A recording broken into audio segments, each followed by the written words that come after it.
Om Swastiastu. Kami dari kelompok 2 akan mempresentasikan materi tentang anatomi fisiologi makhluk hidup. Tapi sebelum itu, izinkan kami memperkenalkan diri terlebih dahulu. Perkenalkan, nama saya Cindy Satriani dengan nomor ekor NPM itu adalah 102. Perkenalkan, saya Putri Suptiani dengan ekor NPM 103. Perkenalkan, nama saya Kadek Putri Ardiani Kocala dengan nomor ekor NPM 104. Perkenalkan, nama saya Niluputuanggi Pramesti Putri, nomor ekor NPM 105. Perkenalkan, nama saya Maria Carolina Tutu Eke dengan nomor ekor NPM 106. Baik, saya akan menjelaskan yang pertama mengenai rongga-rongga dalam tubuh manusia. Rongga-rongga dalam tubuh manusia dapat diberikan menjadi 5: rongga tengkorak, rongga tulang belakang, rongga dada, rongga perut, dan juga rongga panggul. Di mana rongga tengkorak itu terdiri dari otak dan juga beberapa bagian penting lainnya seperti saraf-saraf yang sangat penting bagi tubuh manusia. Organ otak ini merupakan organ yang sangat vital dan juga sangat kompleks karena terdiri dari berbagai macam saraf dan juga sel-sel yang sangat penting bagi tubuh manusia atau kelangsungan tubuh manusia. Dan organ otak ini juga terhubung oleh susum tulang belakang yang dimana merupakan bagian dari sistem saraf pusat manusia. Lalu yang selanjutnya itu adalah rongga tulang belakang, dimana terdiri dari bumbung saraf dan juga susum tulang belakang, yang dimana tadi saya jelaskan susum tulang belakang itu terhubung oleh otak dan juga merupakan bagian dari sistem saraf pusat manusia. Lalu selanjutnya ada rongga dada, dimana rongga dada ini terdiri dari jantung dan paru-paru. Jantung merupakan organ yang termasuk dalam bagian sistem peredaran darah dan juga sistem kardiovaskuler. Jantung ini biasanya terdiri atau bertempat di rongga dada sebelah kiri. Lalu ada paru-paru, yang dimana organ paru-paru ini merupakan organ yang berada atau pada bagian sistem pernafasan, yang dimana tentunya paru-paru berisi udara dan juga dibantu oleh trakea untuk pertukaran udaranya. Lalu selanjutnya ada rongga perut, yang dimana didominasi oleh organ pencernaan. Organ pencernaan itu ada lambung, lalu ada pankreas, ada yang kantong empedu, lalu ada usus besar dan juga usus halus. Selain itu ada juga hati yang merupakan bagian dari sistem peredaran darah. Ada juga ginjal yang merupakan sistem peredaran darah dan juga limfa yang termasuk dalam sistem limfatik.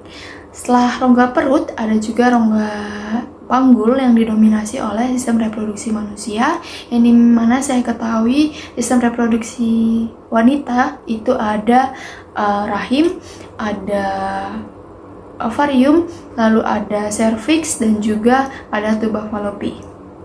Sekian yang bisa saya jelaskan mengenai rongga-rongga dalam tubuh manusia. Materi selanjutnya akan dijelaskan oleh teman saya. Terima kasih. Di sini saya akan menjelaskan tentang pembagian rasio-rasio abdomen. Pembagian rasio abdomen dibagi menjadi dua, yaitu pembagian 4 kuadran dan pembagian 9 rasio. Pembagian ini bertujuan untuk memisahkan organ-organ dalam abdomen menjadi rasio-rasio tertentu. Pembagian 9 rasio tersebut diantaranya yang pertama hipokondria kanan, yang kedua epigantrik, yang ketiga hipokondria kiri, yang keempat lumbar kanan, yang kelima umbilikal, yang keenam lumbar kiri, yang ketujuh inguinal kanan, yang ke-8 hipogastrik, yang ke-9 inguinal kiri. Abdomen ini adalah istilah yang dipakai untuk menyebut anggota dari tubuh yang berada di silang toraks atau dada dan pelvis di hewan mamalia atau vertebrata lainnya. Seperti gambar yang kita lihat, pada gambar nomor 1 itu adalah bagian hipokondria kanan, nomor 2 epigantrik, dan nomor 3 hipokondria kiri. Yang pada nomor 4 itu bagian dari lumbar kanan, yang kelima umbilikal, yang keenam lumbar kiri, yang ketujuh inguinal kanan, yang ke-8 hipogastrik, dan yang terakhir yang ke-9 inguinal kiri. Agar lebih jelas lagi dapat dilihat gambar berikut ini. Ini adalah pembagian dari ke-9 rasio-rasio yang ada di abdomen. Sekian penjelasan dari saya, terima kasih. Baik, di sini saya akan menjelaskan penampang-penampang pada tubuh seperti di gambar atau bagian anatomis pada anatomi tubuh dasar. Anatomi adalah bidang yang mempelajari tentang struktur tubuh. Anatomi berasal dari dua kata, yang pertama ana dan yang kedua tomi, yang berarti memotong atau memisahkan. Jadi dapat disimpulkan bahwa anatomi tubuh manusia merupakan ilmu yang mempelajari potongan struktur tubuh manusia tertentu secara terpisah. Terdapat 3 bagian anatomi yang digunakan. Yang pertama, median plane, yang kedua, frontal plane, dan yang ketiga, transverse plane. Ini saya akan menjelaskan ketiga bagian itu. Yang pertama, median plane atau biasa disebut sagittal. Itu merupakan garis vertikal yang membagi tubuh manusia menjadi 2 bagian, yaitu bagian kiri dan bagian kanan. Di dalam pembagian bidang sagittal terdapat 2 macam bidang, yaitu mid sagittal yang membagi tubuh bagian kanan dan kiri yang sama besar, dan yang kedua parasagittal yaitu membagi bagian tubuh bagian kanan dan kiri yang tidak sama besar. Yang kedua frontal plane atau bidang koronal, di mana garis vertikal yang membagi bagian tubuh, bagian depan dan bagian belakang. Yang ketiga, transverse plane atau bidang transversal, di mana garis horizontal yang membagi tubuh menjadi 2 bagian, yaitu bagian atas dan bagian bawah. Baik, di sini saya akan menjelaskan tentang posisi anatomi manusia. Yang pertama ada proksimal yang berarti pangkal, yang kedua ada distal yang berarti ujung, yang ketiga ada midline yang berarti garis tengah, yang keempat ada superior yang berarti atas, yang kelima ada inferior yang berarti bawah, yang keenam ada lateral yang berarti samping, yang ketujuh ada anterior yang berarti depan, yang kedelapan ada medial yang berarti tengah, dan yang kesembilan ada posterior yang berarti belakang. Baik, selanjutnya saya akan menjelaskan tentang anatomi tropografika pada tikus. Yang pertama itu adalah kelenjar saliva. Kelenjar saliva ini berfungsi sebagai pelumas mulut agar tidak kering dan juga membantu menelan makanan. Yang kedua itu adalah trakea yang mengalirkan udara dari dan menuju ke paru-paru. Selanjutnya ada kelenjar timus yang berperan aktif dalam getah bening, yaitu yang memproduksi sel darah putih. Selanjutnya yang keempat itu ada antrium kanan. Antrium kanan ini berfungsi sebagai menerima darah dari seluruh tubuh yang mengandung karbon dioksida dan mengalirkan ke ventrikel kanan. Yang kelima itu ada paru-paru kanan, yaitu yang berfungsi sebagai menukar oksigen dari udara dengan karbon dioksida yang ada dalam darah. Yang keenam itu adalah diafragma, yaitu otot rangka atau otot lurik yang membentang memisahkan organ-organ dalam perut dengan organ yang ada dalam dada.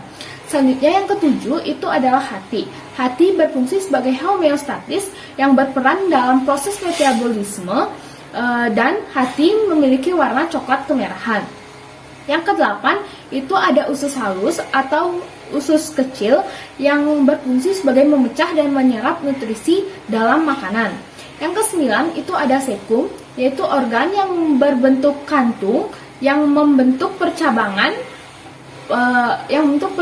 pada pembatasan usus halus dan usus besar.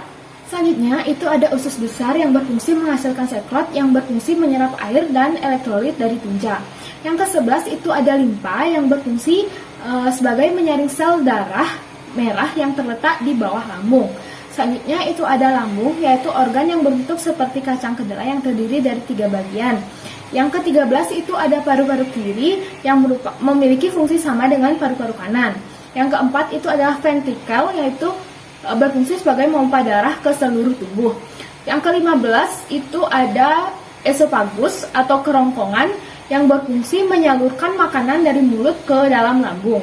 Yang ke-16 itu adalah kelenjar tiroid yang berfungsi mengontrol setiap sel yang ada di dalam tubuh. Lalu yang ke-17 itu adalah laring atau saluran udara yang berfungsi sebagai pembentukan suara. Dan yang tidak bernomor itu merupakan antrium kiri yang berfungsi menerima darah dari paru-paru yang mengandung oksigen dan membawa ke ventrikel kiri.